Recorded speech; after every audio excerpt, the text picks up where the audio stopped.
Bonjour, bienvenue à ce tutoriel fonctionnel numéro 16 où on va voir comment faire du développement web en Haskell. Alors Haskell, c'est un langage qui est assez adapté au développement web, notamment côté serveur, parce qu'il possède de nombreuses bibliothèques et il a des avantages, ce langage, qui sont assez intéressants, notamment son système de typage. Donc on va voir ça dans ce tutoriel. Le but, ça va être de faire une petite application pour gérer une liste de choses à faire, une to-do list. Donc voilà l'application finale qu'on aimerait avoir. Ici, j'ai les tâches à faire et je peux en ajouter de nouvelles. Hop. J'appuie sur le bouton, il me les affiche ici, je peux en afficher d'autres et les supprimer. Et j'aimerais aussi avoir une fonction pour exporter au format JSON les données que j'ai enregistrées dans la base de données qui est derrière. Donc les fonctionnalités dont on va avoir besoin, c'est déjà de faire un petit serveur web, une application web qui permet de faire du routage d'URL, de sélectionner des pages web.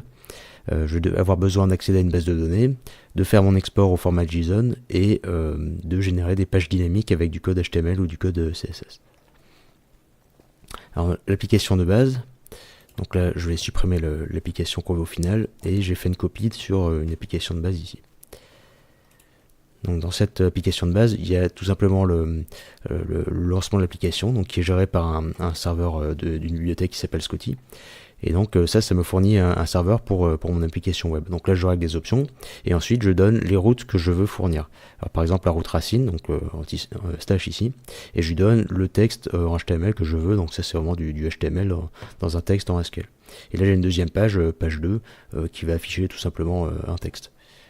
Donc si je teste cette application, alors je vais la remettre à la racine. Voilà, donc là j'ai bien ma page racine qui est fournie et j'ai un lien vers la page numéro 2 ici qui correspond à mon texte qui est renvoyé par mon serveur. Alors donc la fonctionnalité suivante dont je vais avoir besoin, c'est de gérer une base de données. Alors il y a plein de bibliothèques pour faire ça en Haskell. Celle que je vais utiliser, c'est pour accéder à une base SQLite. Puisque ça tient dans un fichier, c'est plus facile à gérer.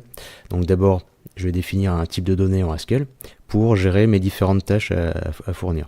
Donc ici j'ai l'identifiant et le nom de la tâche, un entier et un texte. Deuxième chose à faire, c'est de dire comment je peux lire ça d'une base de données. Donc tout simplement j'ai deux champs à lire et je construis ici avec mon constructeur de valeurs une donnée de type task. Ensuite je définis dans quel fichier est ma base de données. Et ensuite, j'ai mes requêtes SQL. Donc ici, une requête pour sélectionner toutes les tâches de ma base de données. Donc c'est une liste de tâches et c'est fourni dans une monade d'entrée-sortie.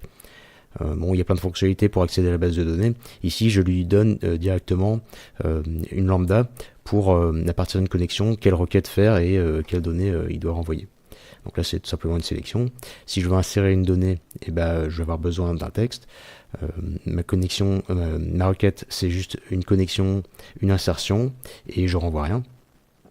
Et pour la suppression, c'est pareil, sauf que j'ai juste ici un entier pour avoir l'identifiant de la tâche à supprimer. Donc on remarque ici que je construis pas une chaîne directement, je passe par un petit formalisme ici avec le point d'interrogation. C'est pour que le système de la bibliothèque de base de données gère les données que je lui rende vraiment. Comme ça évite des attaques par injection SQL par exemple. Donc je vais supprimer là. Ensuite, qu'est-ce que j'ai à faire? Alors je vais définir une fonction pour faire un rendu tout simple d'une liste de tâches. Je vais juste convertir ça en chaîne de caractères et envoyer ça sans faire de formatage HTML très intelligent. Donc maintenant, je supprime les routes de test de ma base et je vais lui donner les routes qui correspondent à ma base de données. Donc là, j'ai la route racine, je sélectionne les tâches dans ma base de données. J'envoie ça à ma fonction de rendu et puis voilà, ça va me générer la page. Pareil pour l'ajout ici, donc ça va être avec la méthode HTTP post pour pouvoir ajouter des données et récupérer les données dans le corps de la requête. Comment ça marche ce truc là? Je récupère le nom de la tâche à intégrer, donc ça c'est ce qui est fourni par la requête HTTP. Je crée ma requête d'insertion à partir de ça, et puis ensuite je récupère la nouvelle base de données avec un select, et je calcule la nouvelle page à afficher. Et pareil pour la suppression, donc je récupère dans ma requête, alors cette fois c'est du get, je récupère dans ma requête l'identifiant de la tâche à supprimer, j'envoie tout ça à ma requête ici de ma base, je récupère la nouvelle base et je l'envoie dans la réponse HTTP. Donc je relance le serveur. Voilà, donc il est fini. Je vais aller à la racine. Voilà, donc voilà ce que j'ai dans ma base de données. Donc vraiment, il m'a renvoyé la liste au format fourni par Haskell directement. Donc si jamais je veux tester la suppression, donc on a vu la requête cdl. Ensuite, il y a l'identifiant de la tâche. Donc c'est task id. Et je lui donnais l'identifiant, par exemple 3. On va enlever le toto. Hop. Donc voilà, il me calcule le résultat de la nouvelle base et il me l'envoie au format fourni par Haskell directement. Voilà. Donc maintenant, si je veux exporter ça en JSON, il y a une bibliothèque qui est prévue pour ça avec Haskell qui s'appelle JSON.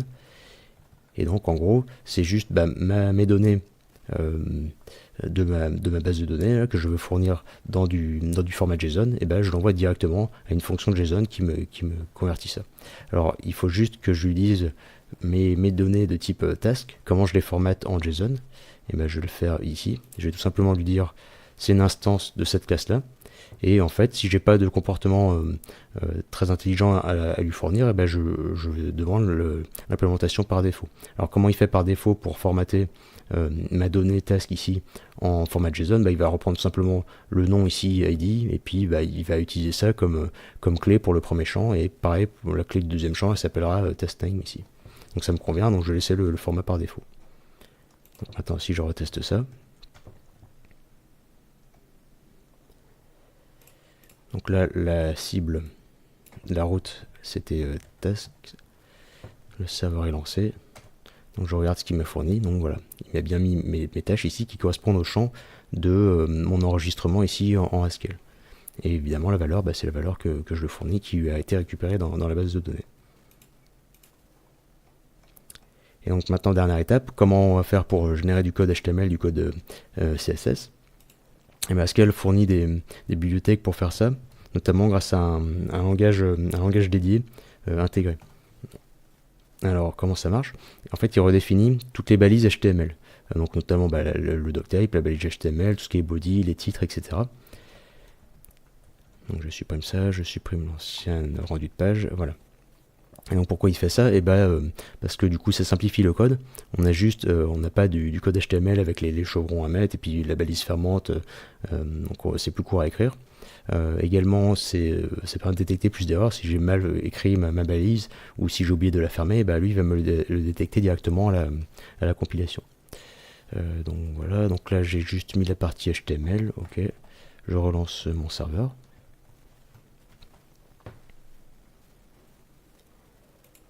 Et je vais aller sur la page racine.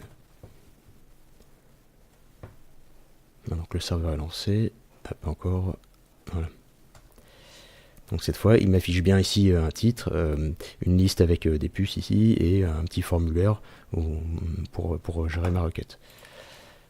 Donc si maintenant je veux ajouter du CSS, alors comment ça fonctionne? C'est pareil, il y a un langage dédié aussi pour gérer le CSS ici, donc il redéfinit des paramètres CSS que je peux paramétrer, et je l'intègre ici dans mon code HTML. Dans l'entête, je spécifie le style à utiliser. Voilà, je relance mon serveur.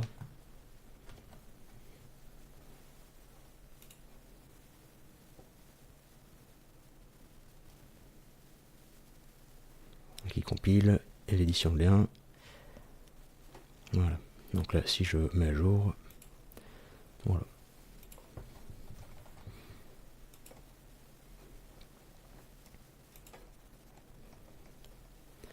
Voilà, donc l'avantage d'Haskell pour faire ces développements web ici, c'est que le langage il est assez expressif, hein. En fait, là en une petite centaine de lignes, j'ai toutes mes fonctionnalités.